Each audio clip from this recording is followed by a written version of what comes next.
3 décadas se passaram desde a quantização da energia proposta por Max Planck. Muitas descobertas na física quântica foram feitas e algumas incomodavam mais que outras. A quantização da energia proposta lá na radiação de corpo negro já não incomodava tanto a comunidade científica quanto ao fato de que o comportamento de partículas quânticas só poderia ser descrito por probabilidades. Essa característica probabilística da física quântica levou alguns cientistas a tentar explicar o porquê dessa diferença da física quântica para a física clássica. Isso porque na física clássica, a posição de um objeto e até mesmo a trajetória desse objeto é bem determinada. Já na física quântica, quando eu tenho uma partícula quântica dentro de uma caixa, o que eu tenho é a probabilidade de encontrar a partícula em qualquer posição no interior da caixa. Na verdade, existe também a probabilidade de eu encontrar a partícula fora da caixa, mas isso a gente vai ver na próxima aula.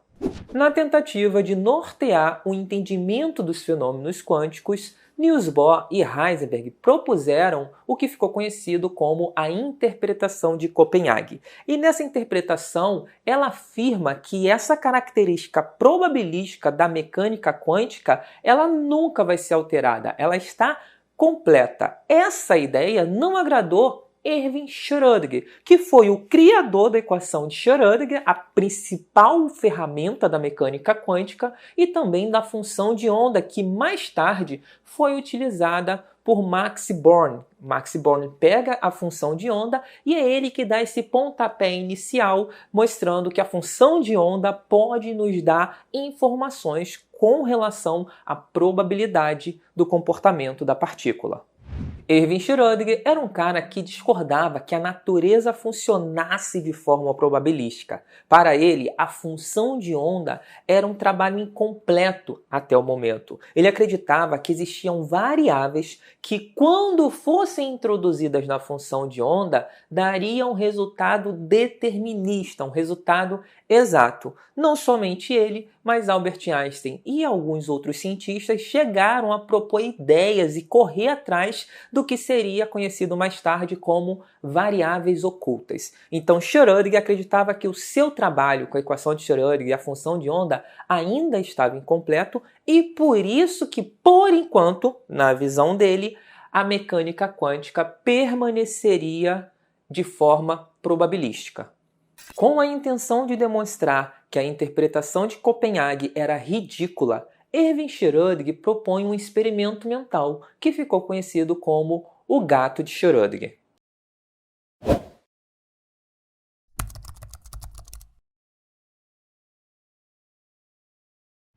Antes de irmos para o nosso experimento mental do gato de Schrödinger, vamos entender como que a física quântica se relaciona com o nosso experimento mental. Isso porque muita gente já ouviu falar sobre o gato de Schrödinger, o gato que está vivo e morto dentro de uma caixa. O problema é que a maioria das pessoas não entendem como que a mecânica quântica está relacionada com o experimento. Para isso, a gente tem que ter clareza de um elemento desse experimento chamado detector Geiger. Isso significa que se você não ouviu a palavra detector Geiger na história do gato de Schrödinger, provavelmente você não ouviu a história completa.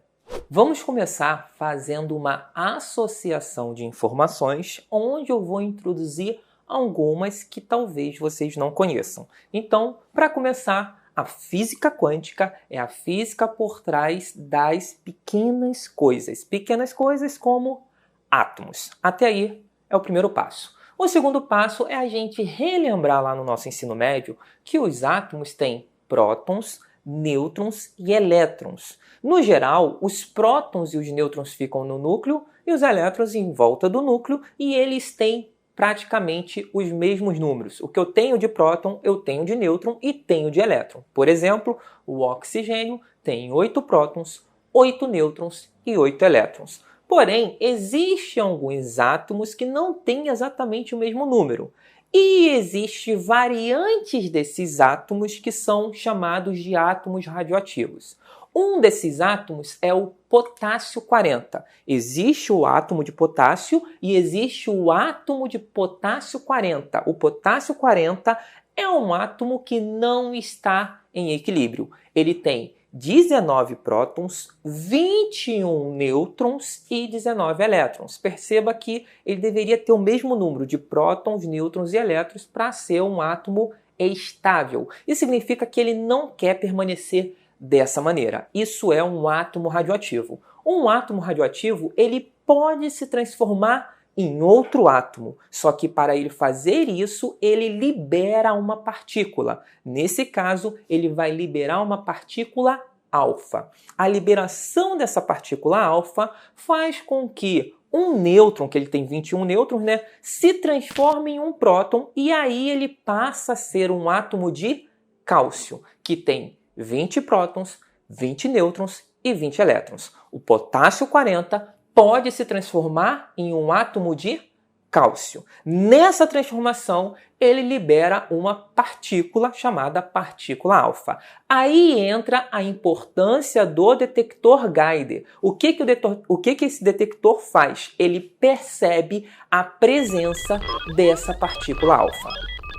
Agora sim, nós estamos prontos para entender de fato o experimento do gato de Schrödinger. Mas antes de prosseguirmos, só fazendo uma correção, quando o potássio 40 libera uma partícula para se transformar em cálcio, a partícula liberada não é partícula alfa, e sim partícula beta. Mas o nosso detector Geiger também detecta a partícula beta e não vai mudar nada no nosso experimento mental. O experimento mental proposto por Schrödinger é o seguinte. Primeiro, vamos pegar um gato e colocar dentro de uma caixa. Além do gato, vamos adicionar mais 4 coisas. Um frasco de veneno que, se vazar, vai matar o gato.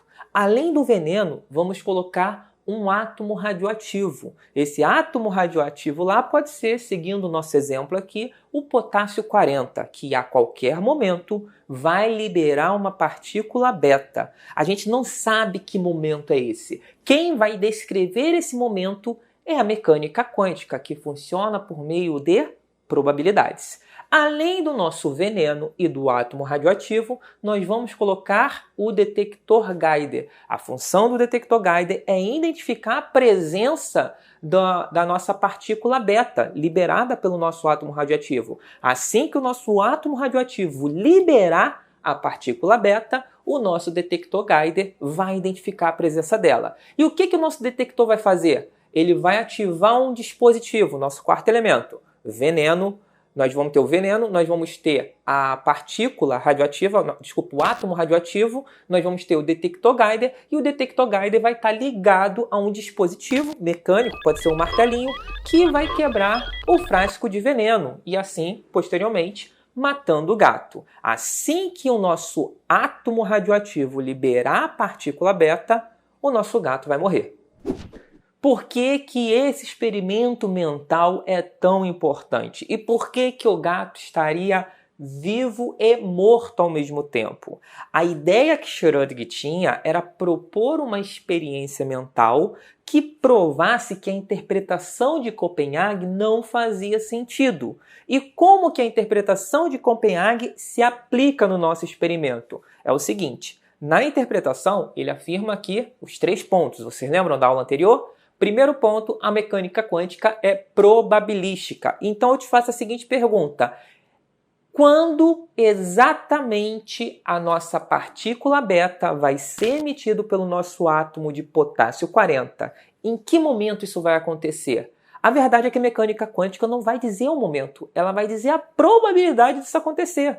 Se em 1 hora tem a probabilidade de acontecer de 90%, em meia hora 30%. Então ela não diz exatamente quando vai acontecer. Pode acontecer ou não a qualquer momento e existe uma probabilidade associada a esse evento. Então, primeiramente, a mecânica quântica é probabilística. O nosso átomo potássio 40 é regido pela mecânica quântica, já que é uma pequena coisa. Então, se existe essa questão da probabilidade, a gente vai lá para o último item. O primeiro era a probabilidade, o segundo falaria da função de onda, que a gente não precisa explanar isso aqui nesse exemplo, mas o terceiro é o mais importante, que seria o princípio da superposição. A interpretação de Copenhague afirma que, enquanto não fizermos uma medida, todas as possibilidades têm que ser aceitas igualmente, ocorrendo simultaneamente. Então, bem, a nossa partícula, ela foi liberada. Quais são as opções para a nossa partícula beta? Ela ainda não ter sido liberada e ela já ser liberada. Existem essas duas possibilidades. A mecânica quântica, utilizando a interpretação de Copenhague, vai afirmar que essas duas possibilidades são aceitas. Só que se a partícula não tiver sido liberada, o gato ainda vai estar vivo. Mas se a partícula já tiver sido liberada, o detector guide vai ter percebido isso e vai ter disparado o dispositivo que vai quebrar o veneno e matar o nosso gato. Logo, o nosso gato estaria morto. O que Schrödinger queria mostrar é que a interpretação de Copenhague, essa questão da superposição quântica, não fazia sentido, porque se isso fosse verdade, o nosso gato dentro da caixa, já que o átomo teria essa questão, o átomo não, a partícula teria essa questão da superposição quântica, o que aconteceria com o gato ficaria preso a essa superposição quântica. Logo, o gato teria que estar vivo, partícula não liberada ainda, morto, partícula já liberada. Já que a partícula foi liberada e não foi liberada, o gato deveria estar vivo e morto, de acordo com a interpretação de Copenhague. A proposta de Schrödinger era provar que a interpretação de Copenhague não fazia sentido.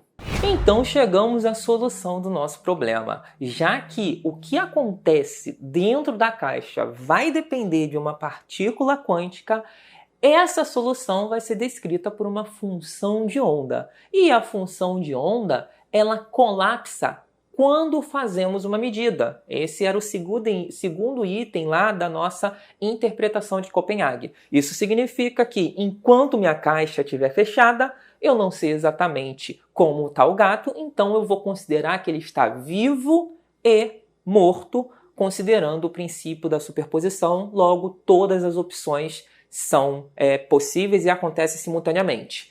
Porém, quando eu abro a caixa, isso faz com que a função de onda colapse e aí eu tenha, assim, um resultado real. O gato vai estar vivo ou morto. A partir do momento que eu abri a caixa, é como se eu estivesse fazendo uma medida. Isso faz com que a função de onda colapse, dando para a gente um resultado final.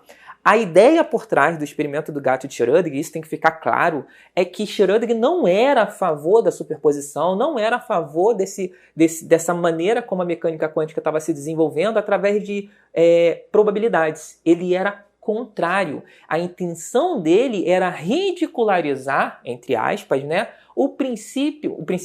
a interpretação de Copenhague. Essa era a intenção inicial dele. Mas, até onde sabemos, todas as experiências feitas sempre deram certo considerando a interpretação de Copenhague. E acabou que o gato de Schrödinger se tornou um paradoxo da ciência. Por quê? Por mais que não faça sentido, a interpretação de Copenhague hoje se tornou a mais aceita e a que melhor descreve os fenômenos quânticos. O problema com a interpretação de Copenhague associada ao gato de Schrödinger é que quando nós não estamos observando, a nossa noção de realidade ela um pouco que se perde com o princípio da superposição. E quando a gente faz esse experimento, lembrando que isso é só um experimento mental, nenhum gato morreu por conta disso, mas a ideia é que quando eu faço a observação, eu justamente quebro o princípio da superposição e eu vou ter um resultado final. Ao final das contas, se eu fizesse esse experimento 100 vezes, eu teria gato vivo e gato morto na hora que eu observasse. O problema é que a interpretação de Copenhague, ela afirma que antes da medida, a realidade ela é estranha, é diferente, o que faz a gente questionar o nosso conceito de realidade. Será que aquela casa que eu observo, ela tá ali se eu não observar? Porque quando não tem um observador, quando não existe uma medida, porque quando eu olho para aquela casa, eu estou medindo aquela casa com os meus olhos, com os meus sentidos. Mas quando ninguém estiver observando, quando nenhuma medida for feita, como ficaria aquela casa? Será que ela não estaria em um princípio da superposição? Será que ela não estaria em superposição em milhares ou milhões de situações diferentes? A gente não sabe, porque no momento que eu olhar, a natureza colapsa a função de onda e me dá um resultado bem específico. Então a gente tem esse paradoxo sem solução, o que faz parecer que a mecânica quântica é muito estranha, mas não para por aí. E por isso, na nossa próxima aula, vamos falar de mais uma coisa estranha, e essa sim a gente consegue provar em laboratório. Vamos falar sobre o tunelamento quântico.